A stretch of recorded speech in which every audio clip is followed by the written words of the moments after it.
Hi, we're the Xcerts, and you're watching Punktastic.com. Like a young boy from America, like a young girl in the south of Spain.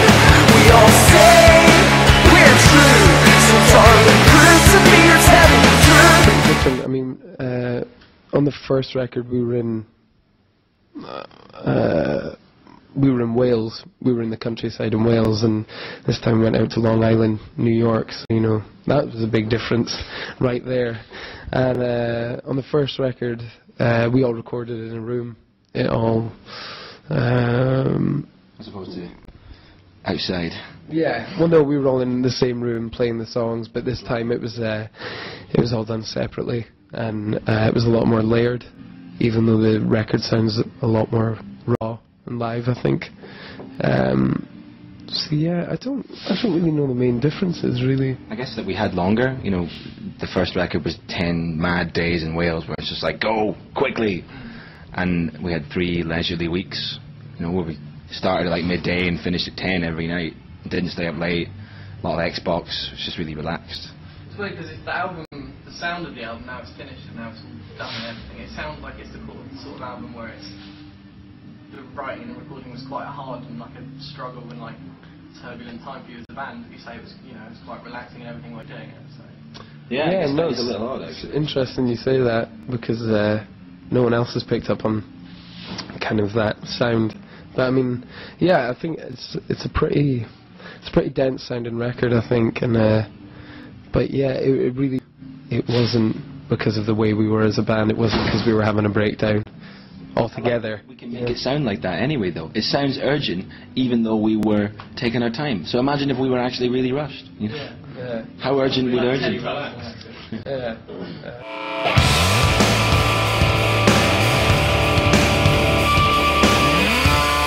There's blatant pop songs on our first record, like Just Go Home, and I think I was meaning it in that sense, that it wouldn't be a pop rock record. It would be more of a pop songs disguised as noisy kind of rock songs. I think the first record, it's pretty blatant. It's a blatant pop record, you know. We never denied that. There's definitely, I think all 11 songs are pop songs. They're just noisier this time round and a little less blatant, I think, than the first album. With making music again and again, you mature and you get better at it and you learn to be more subtle, I guess. And then, you know, come album 5 or 6, you lose all the subtlety and get really blatant again, probably.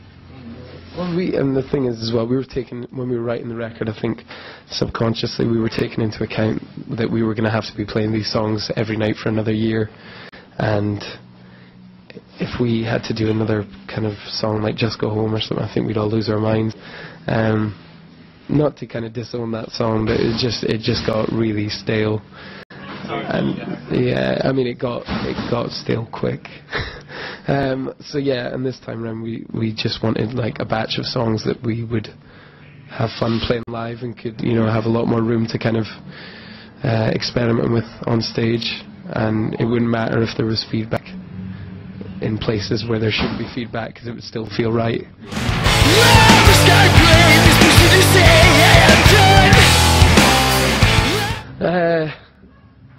Yeah, it's the title track of the record. It's the second song, I guess. I'm including Tara as the first song, you know. It's a song.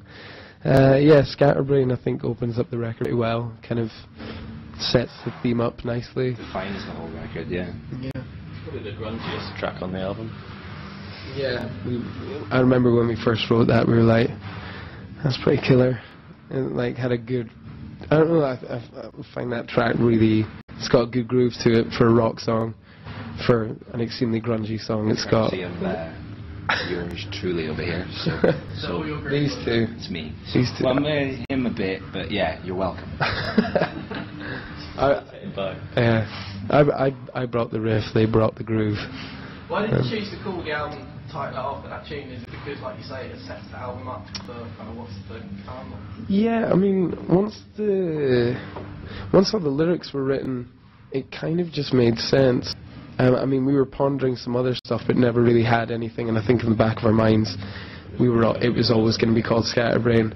But yeah, it wasn't until all the lyrics were done and I looked back in my notebook, which is a shambles. It was all done in a brand new moleskin that I got from my mother for Christmas, and it's just a mess. Like, it's just ramblings, and yeah, when I look back, it was like, oh, what's Scatterbrain? And then yeah, the song came from that, and yeah, it's quite a personal record for myself. So yeah, I'm kind of talking about myself on Scatterbrain and a lot of the songs.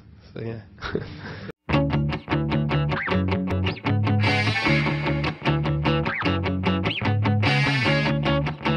It's a slow rocker. It's one of my favourites to play, just because it is so kind of slow and enveloping. You know, don't really know what it's about. Haven't really asked. Did you not say it's about racism the other day? Was that what you were saying? Oh, Cultural differences. No, that was Young. that was Young Sorry. Blaine, yeah. Joe was doing. Joe was doing an interview, because usually I do phone interviews for this very reason. And the guy asked what Young was about, and all I heard up front in the van was, yeah, it's about cultural differences. I was just winging it.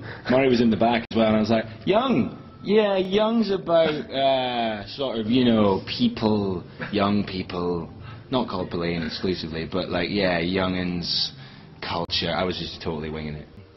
Yeah. Turns out I was So wrong. what is Young about then, if it's not about cultural differences and racism? Young is about, I was out one evening in a hazy way, and I thought I was getting introduced. I met a lot of new people that night.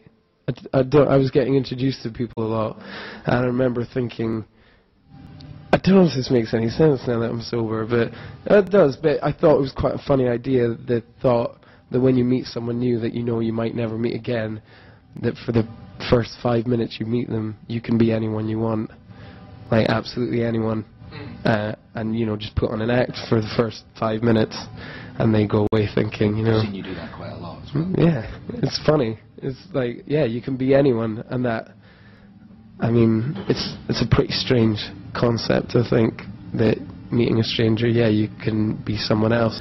So yeah, it's kind of about that, really, and just that thought.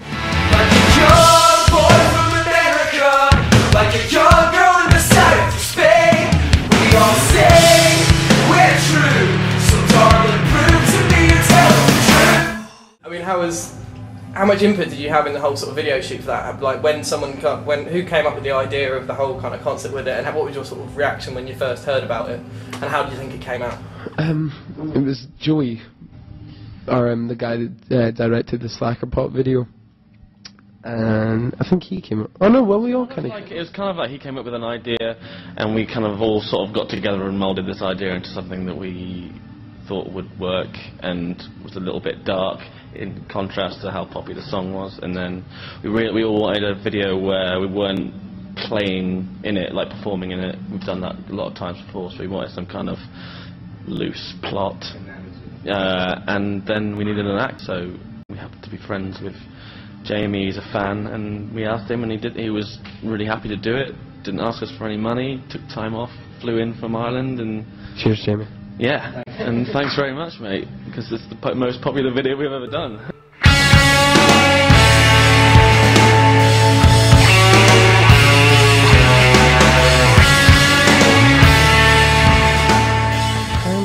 Really go into lyrics, because it would feel a bit weird. But yeah, song-wise, we haven't really written anything like it before. We kind of wanted it to sound like The Cure, and I think when we started recording it in the studio, it had a real Modest Mouse vibe. I think I told you that when I was speaking to you. And yeah, it's got a killer beat, courtesy of Heron. Bass part is alright. Guitar. I'm absolutely livid. I don't know what to say. It's not just alright, it's really good. It carries the whole song through. I personally think that, and so do many people that have told me as well. It's a great bass part. Yeah. Lynn doesn't count. Lynn's got valid opinions, just like anybody else. She knows her stuff. She does. Yeah, no, so that's one of my favourites on the record, just because it's pretty experimental for how sparse it is in instrumentation. You don't really have to do a lot. You make a lot of noise in that song. It's really fun. Yeah, and it was the only song we have keyboards in, because I mean on the first record there was a lot of piano, but that was the only time we used keys. And it's really minimal and hard to detect. It's literally just a little part in the verse. I didn't think we did.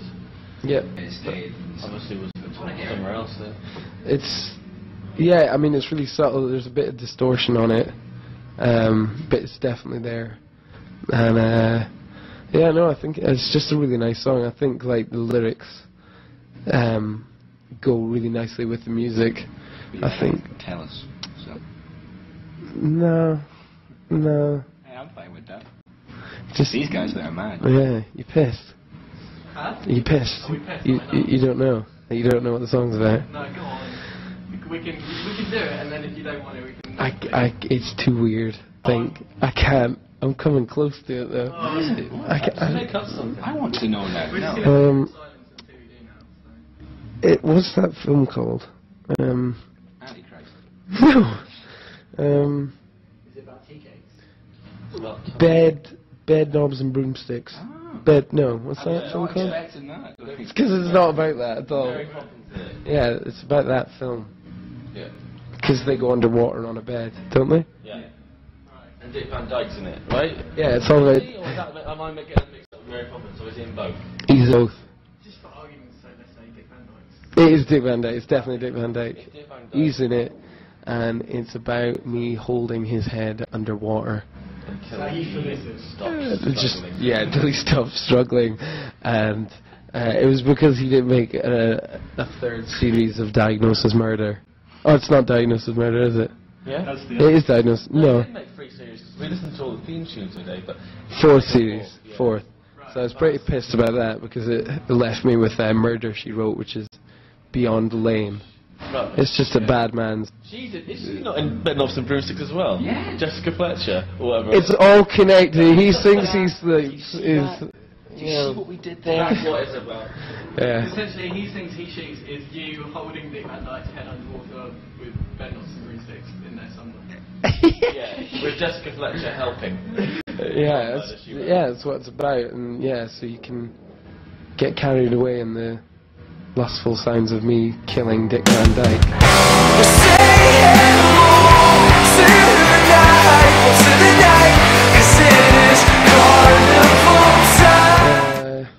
It's kind of the grunt. I think it's quite grungy. The middle eight is kind of one we were referencing, like In Utero a lot by Nirvana and stuff, and lyrically it's about dreaming, carnival time. I was reading a lot of Bukowski when we were writing the record, and he referenced the nighttime as carnival time, because it's just mad and what can go on in your head when you're asleep. So yeah, that's mainly about a couple of dreams I had, and stole carnival time from Bukowski. But yeah, it's got a big anthemic chorus. I remember the first time I played the guitar on that song in the studio, we were all like, whoa. Yeah. It was a Gretsch I was playing, and we were all like, that's amazing. That, like the chorus, I think when the chorus drops in that song, it really drops hard. So yeah. You've mentioned before that there might be the next single. Is that the case? Can't confirm it. Possibility, but we haven't We can decided. neither confirm nor deny that. It's a very political answer. Yeah. Okay. I'll be your man, I'll be your man again. I'm sinking in. Our new record is entitled Scatterbrain, and it's out on October 4th. It's really good. It's pretty rocking. We didn't trigger the drums. Shit. There's no auto-tune on it. You're trying again. Just go with the devil's sentence. Yeah.